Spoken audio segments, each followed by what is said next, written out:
محمد وعلى آل محمد كما باركت على إبراهيم وعلى آل إبراهيم إنك حميد مجيد. حضرت رفاعہ بن رافع رضی اللہ تعالیٰ عنہ روایت کرتے ہیں کہ میں نبی کریم صلی اللہ علیہ وسلم کے ساتھ عیدگاہ کی طرف گیا.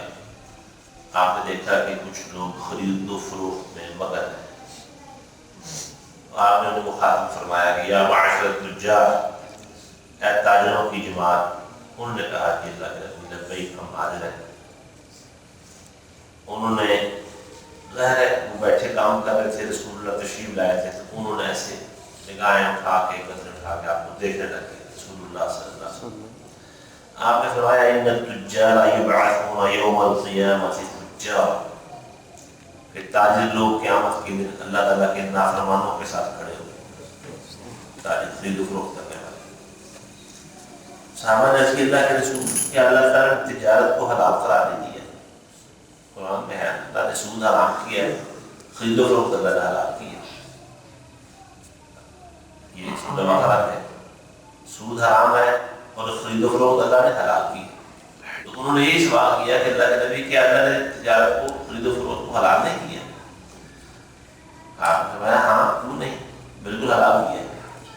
لیکن بات اصل میں یہ ہے کہ تاجر قسمیں اٹھاتے ہیں، گناہ گار ہوتے ہیں، بات بات میں جھوٹ ہوتے ہیں. اللہ کی قسم میں اللہ نے کہا بھی نہیں کہتا، اللہ کی قسم بارے نہیں کھاتا. اگر وہ میرا یہ کہتے ہیں کہ مجھے میرے بارے میں نہیں ہے تو ٹھیک ہے، کچھ 5 روپے نفع کما رہا ہے، 10 روپے اس کو اس سے کم نفع بارے میں نہیں ہے تو ٹھیک ہے. لیکن صاحب اللہ کی قسم اٹھا دے، اللہ کی قسم میں سودا مہنگا بڑا ہو گیا، مال ہی بڑا مہنگا ہو گیا، ہر پاسے تو مہنگائی ٹھیک ہے ہو رہی. بندہ صاحب کہہ دے مہنگائی ہو رہی ہے، سودے مہنگے ہو گئے سارے، تو بات ٹھیک ہے. لیکن قسمیں اٹھانا، اور قسمیں کی دفعہ جھوٹی بھی ہوتی ہیں، انسان بیان بازی میں باتوں میں ایک غلط سرد کہہ جاتا ہے.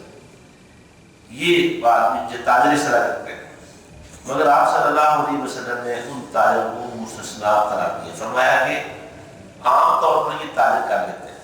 یہ پہلی بات کیا ہوئی کہ تاجر قیامت اللہ کے نافرمانوں کے سفر میں کھڑے ہوئے. صحابہ نے پریشان ہو کر جب کہا کہ تجارت اللہ نے حلال کی ہے، تو آپ نے فرمایا بات یہ ہے کہ تاجر جھوٹی قسمیں اٹھاتے ہیں، گنہگار ہوتے رہتے ہیں، جھوٹ بولتے ہیں، غلط بیانیں کرتے ہیں.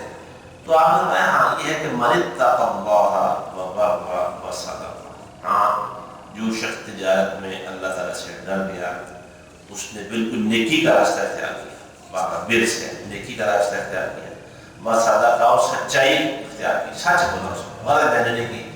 وہ اللہ کے فاجروں، اللہ کے نافرمانوں میں فاجروں میں کھڑے نہیں ہوتے. لہذا خرید و فروخت کرنے والے لوگ جن کے پاس گاہک آتے ہیں، ان کو چاہیے کہ خرید و فروخت میں، سودا خریدنے میں، یا جب وہ مال بیچتے ہیں اپنا، اس میں احتیاط کریں. اس میں قسمیں اٹھانا خاص طور پر، اور باتوں میں کوئی انسان گاہک کو اپنے وہ چاہتا ہے کہ سودا ہو ہی جائے تو کوئی ایسی چکڑی چپڑی باتیں شروع کر دے، اس پہ غلط بیانی ہو جائے، تو یہ اللہ تعالیٰ مستحق ناپسند ہے.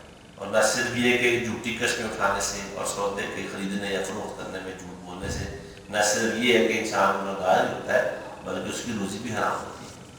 اور وہ روزی اس نے خود بھی کھانی ہے، بیوی بچوں کو بھی کھلانی ہے، اس میں سے اللہ کے راستے بھی خرچ کرنا ہے، سب کچھ ضائع ہوگا. نمازیں بھی برباد، ان کا ثواب بھی نہیں دکھتا، روزہ بھی انسان کا ختم، صدقہ و خیرات وہ بھی کسی کام کی نہیں. جو جھوٹ بولتا